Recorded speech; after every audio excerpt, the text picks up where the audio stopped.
Hello and welcome to Unsourced. My name is Elvis, and as always, I'm your host. Alright, so this is going to be a long one because, wow, there's so much that came out this weekend, so much to cover. Let's get this rolling. First on the agenda is what else but the new spate of Marvel trailers that have dropped, which would be Captain Marvel and the first trailer for Avengers Endgame, as it's now called, which is Infinity War Part 2. Captain Marvel, it's pretty much exactly the same kind of stuff you saw from the first trailer. It's okay looking. I don't think it looks awful, but as many people have noted, Brie Larson doesn't seem to be acting all that great. A lot of people have called her flats, that she doesn't intonate or is really doing any kind of energy with her lines, and a lot of them are kind of failing at covering any kind of character. And I have to agree, it's not the best thing at all, is it? Right now, it does seem very sort of dull in terms of at least the emotions that we're meant to be sort of engaging with, because it doesn't seem like she has any. As for the Avengers trailer, it's pretty much your standard teaser. Just a lot of broody sort of character panning and zooming in shots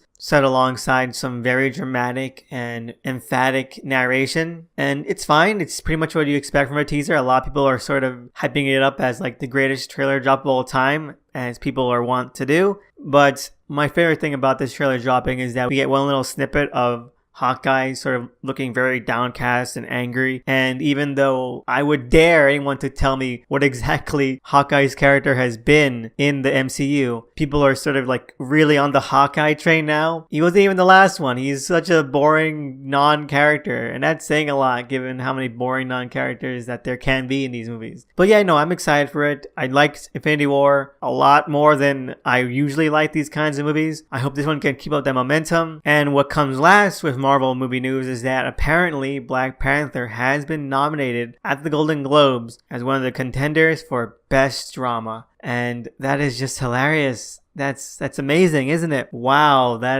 I chuckle a lot, especially when people start reacting like this was Black Panther deserves to win for Best Drama awards. Regardless of what the dramatic quotient of Black Panther actually is, I doubt that a Best Drama would have intermissions, so to speak, of really badly rendered CGI fights. It's a mess, but I guess no one ever accused the Golden Globes of having good taste, so I guess it evens out. Now, as for DC news, apparently there is in development plans for a Lego Batman sequel, which is kind of disheartening because while the first Lego Batman did a lot of things right, it was also a complete mess of a movie that didn't really know what it wanted to do, and that was just overstuffed with jokes to a point where it became really tiresome and dragged out. And while I'm not surprised that WB would really sort of be focusing in on the fact that they can milk more money out of this, I don't think that sounds like something that I would ever watch, because it was nice, but in the moment it got tiresome, and I doubt that rewatch would make that any better. There are also new rumors that WB is also trying to push forward a Blue Beetle solo movie based around Jaime Reyes, and well, that sounds like it could be really fun. I'm just more worried that it's only being pushed out because of how in vogue right now characters like that are, especially with all the positive press and buzz surrounding Spider-Man Into the Spider-Verse and Miles Morales. That just makes me kind of worried that it might just be sort of a shallow affair, because that's how these things kind of go. If they're going to make a Jaime Reyes Blue Beetle movie, I would kind of like them to focus in on the sort of legacy of that, give Ted and Dan some of their due, where it just envelops and surrounds and focuses in on Jaime Reyes' conflicts and character, but also sort of takes in the Blue Beetle mythos as a whole, sort of like what they're doing with Into the Spider-Verse, but a bit more parsed down.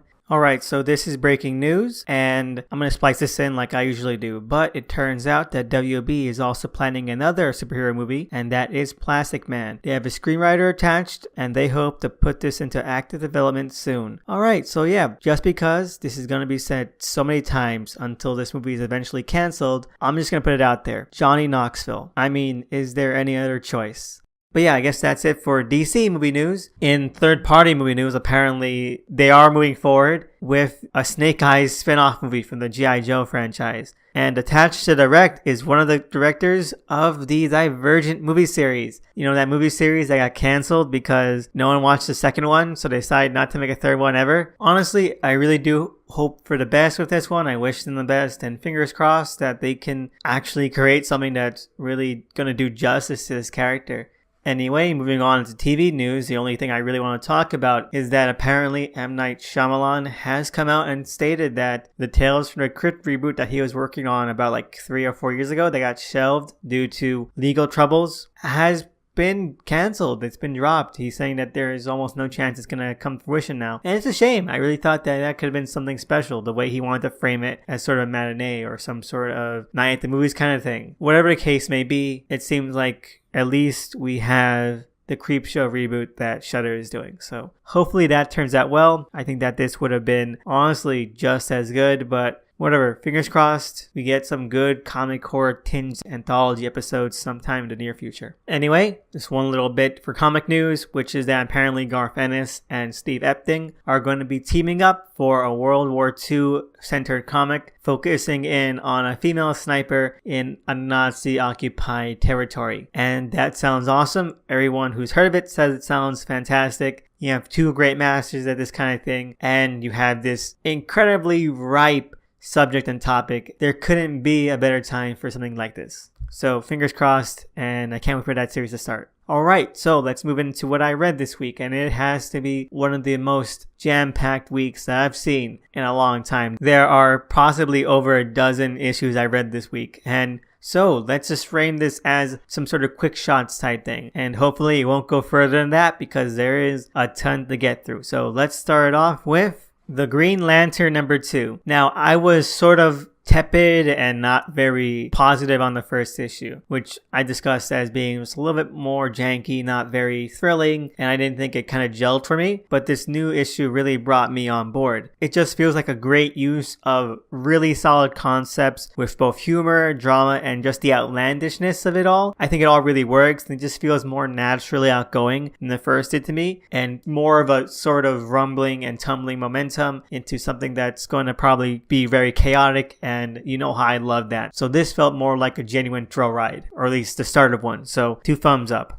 Next is Shazam #1. After 5 years, we finally gotten a sequel to The Cursed Shazam, and honestly, it's pretty damn good, and that feels really great to say. It feels so easily like a definite continuation of the original story without any of the added baggage of what the greater DCU has gone under during the hiatus. Even the stuff that Johns has done has no real bearing here, so that's fantastic. The Shazam family, as they are still all very pitch perfect, and they feel very lighthearted and fun, and that seeds out throughout this issue, and it really does work. The issue is a great reintroduction to these characters, this setting, and just the atmosphere of it all. It's very lovely, it really is. My only complaint is that the solicit lied, and there really isn't anything to do with Mr. Mind or Savannah at all, and instead there's a backup showcasing the origin of Hoppy the Marvel Bunny, which is still really fun and fantastic, and I love it, but I really was hoping for more of a direct connection to that, given that it's been such a long time, and that Mr. Mind is on the cover for like the 3rd issue. But you know, fingers crossed that that actually does come back into play, and of course, 2 thumbs up.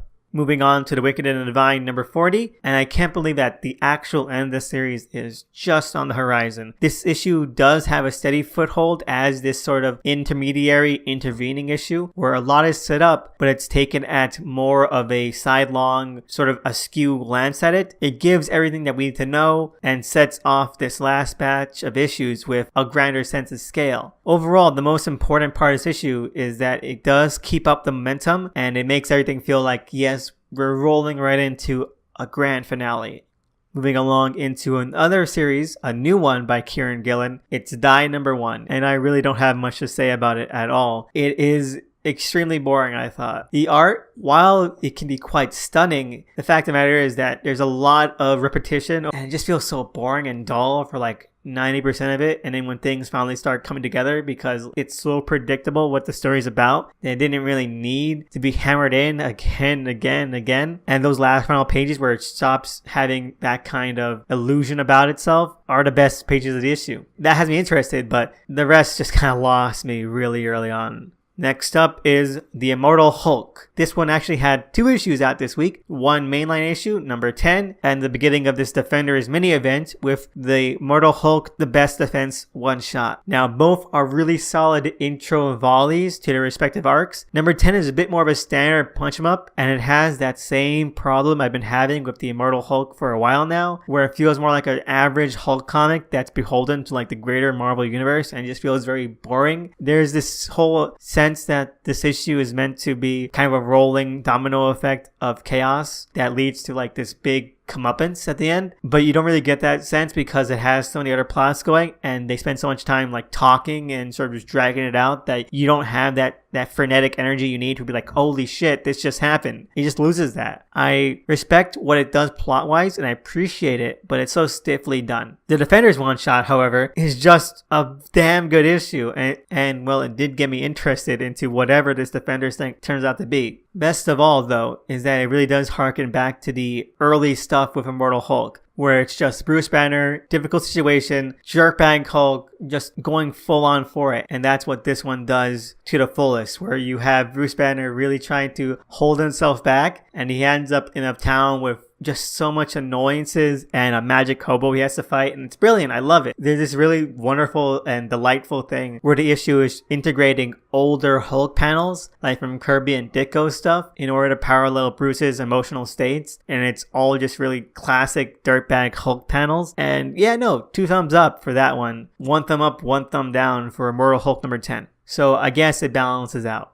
Next up, we have Prodigy number 1, which is the new series by Mark Millar and Raphael Albuquerque, which is probably one of the worst first issues I've read from Millar in a long time. It is everything that is so annoying and tiresome and dragged out about precocious child super geniuses that they try to hammer home again and again, but applied to an adult, and it becomes even worse because they're an adult and like, god damn it, this is so annoying. It's an annoying comic. And the way that the comic is trying to sell the audience and the reader, the main character, is incredibly grating. Like, holy crap, I was physically revulsed reading this comic because it just felt unnerving, like gave me douche chills. Like, god damn. The main plot of this comic, it only comes into the forefront at the very end, could be really fun, but I do not want to follow this character into it at all. That would just be the worst. So yeah, 2 thumbs down.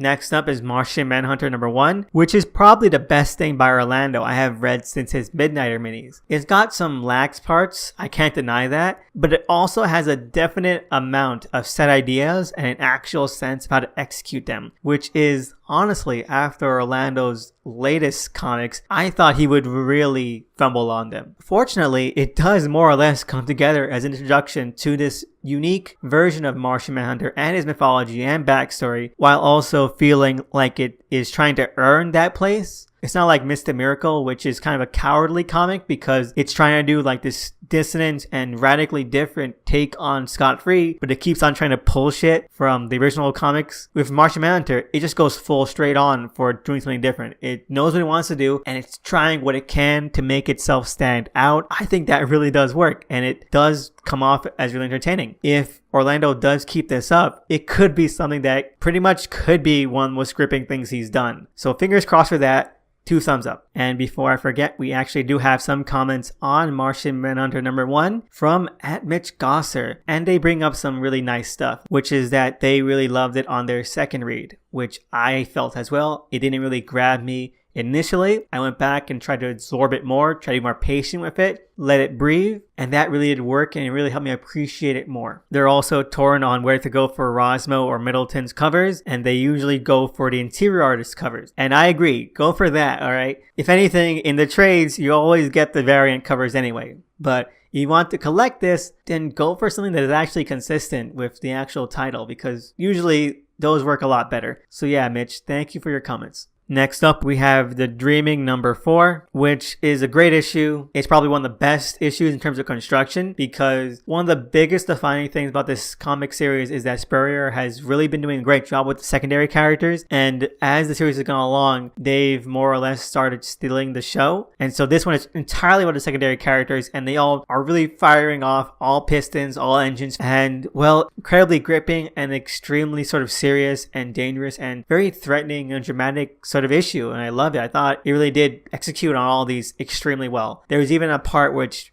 kind of brought a tear to my eye because I didn't expect it, although it's played to pitch depressing perfection. So yeah, no, I really enjoyed it. I think that this is definitely setting a trend for something that could be really cool. Alright, so almost to the end, I promise. We have The Wrong Earth number 4. And this series, well, it's still really enjoyable. I guess I could say what I said about the other issues, but it'd be redundant. It's still doing a lot of great stuff with juxtaposition. It's still doing a lot of fun stuff with how it shows in visual and writing form, like where they collide and where they mesh. So yeah, 2 thumbs up for that as well. And so next up is Doomsday Clock number 8, which I mentioned a little bit last week. Now that the issue is out, I can say that, well, it's still really bad, right? I mean, it feels like an overstuffed Superman story, but without any of the momentum or just the emotional engagement because it drags itself out and stretches itself out all over the place. Like, pointless. The entire exercise scene is pointless. Like I mentioned, there's a little cameo by the JSA, which is pretty fun, and Boobastis, as always, is pretty cute, and there are some little set pieces and lines that really do hit, but 8 issues in, 4 issues to go, this whole plot has really gone nowhere, and it just keeps on going back and forth, back and forth. Wasn't it just like a couple of issues ago that we were like in a riot-filled Gotham? What the fuck happened with that? What was going on there? What was the point of that entire excursion? I have zero idea. Anyway, 2 thumbs down. Anyway, last but not least, we have Lodger number 2, which really should have been the first issue. It really should have been. Lapham is no stranger to scrapping issues, plots, or pages, and that's what should have happened with number 1. Because this is so much more up to par with his other works that it leaves number 1 leagues below in the dust. There's an actual sense of grounding, some well done atmosphere of time and place, and the characters and interplay actually do feed into the tone and the themes. They're not just superficial stuff that you just glaze over. Plus, the winking and self-effacing, sort of inconsistent nature of the blog framing device is allowed to breathe and effectively contrast with the events more, alongside the fact that now the weird elements seem so much more vibrant in comparison to everything. They're not just sort of jutting out awkwardly. They're integrated much more faithfully. So yeah, no, this was an excellent issue, and you could really skip over number 1 and start up this one and be completely brought up to speed and not lost at all with the characters, the plights, or the premise and the hook. I really enjoyed this, and I was honestly about to write this series off, but this renewed my faith in it, so I can't wait for number 3 now. Anyway, I think that's it for what I read this week. And, well, it was a mixed bag. It was a long bag, but I'm just grateful for some of the things that came out this week that were really knocking my socks off. So, yeah, no, it was pretty fun. It really was. Anyway, let's move on into what I watched this week, which is going to be short because I don't have that much thoughts on it because, well, it is Titans, and it is the second episode highlighting Hawk and Dove, and it is called Hank and Dawn. And well, the reason why there's not much to talk about is because it's a filler episode. There's nothing in this episode that needed to be shown, that actually has any weight, and that moves anything forward. Everything about this episode could have been told in a 1-minute flashback or exposition scene. And it probably would have been more effective that way because then we don't have to be straddled with elongated scenes that are just there to showcase an origin. It's so face front origin. Here's what happened. Here's why they are here. And that's the entire purpose it serves. It doesn't have any kind of actual resonance. It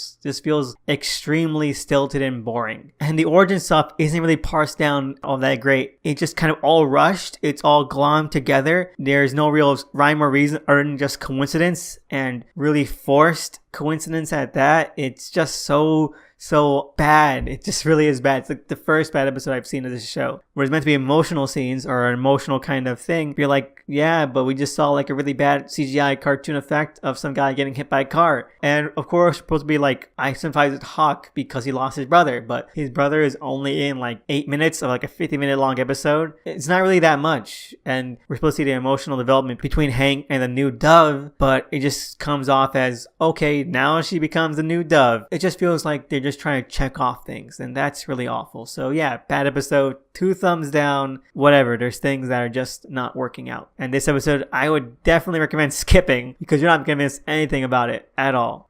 That's it for what I watched this week. And so finally, let's move on into listener questions. We have 2 questions this week. The first one is from AkiCat on Twitter, and their question is, since we finally got Shazam number 1, what character would you like to bring back as either a miniseries or as an ongoing? Well, honestly, Vibe. Bring back Vibe for a miniseries to explain where the fuck he's been. Because really the only hints we've ever had were, well, he's out doing something dangerous is out there in the multiverse happening to him, which you think would have played into either Darkseid War or Rebirth or Doomsday Clock, but he has been nowhere to be found. In the last panel that he's ever been in was him running scared away from something, lost in the multiverse. So yeah, bring him back. Let's see what he can do. Or just give us another JLC miniseries, because that would also be fantastic. And it'd be a good way to just keep them in vogue without having to commit to an ongoing, which might be more risky. So yeah, either of those two, Vibe or the JLC. Our second and last question comes from the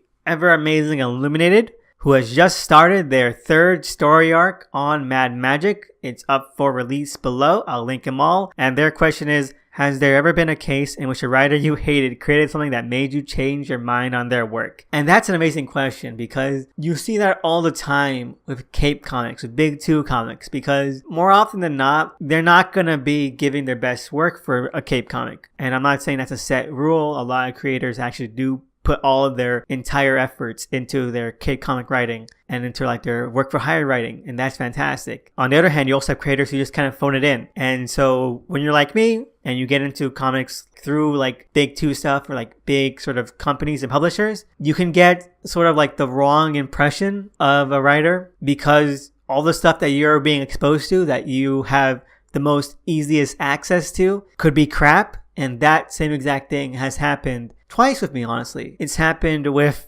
David Lapham. Now, David Lapham, I used to read all this film stuff and his arcs on Crossed, and they were just complete crap. They were trash. They were like things that I wish had never been written. I used to curse the name of David Lapham because it was just bottom of the barrel. But then, on some urging and on a lot of recommendations, I checked out Young Liars, which turned out to be one of the best comics I ever read. And on the strength of Young Liars, I decided to check out Stray Bullets, which has become one of my favorite comics of all time. It has changed my mind on their work, because now I can easily see that they didn't give their all into these, which is kind of lame that they would do that. But honestly, that is one thing where like my entire perspective on this writer has changed, because now I know that they're capable of masterpieces. Like Murder Me Dead, it was also brilliant. Silverfish, it's an interesting, if slightly shallow OGN. So yeah, no, Lapham went from just one of the worst writers and one of the ones that I respected least to a modern master. That's a total shift. A lesser shift would probably be David Hines, who I also only knew from his fill-in work and from Crossed, where he had the same problem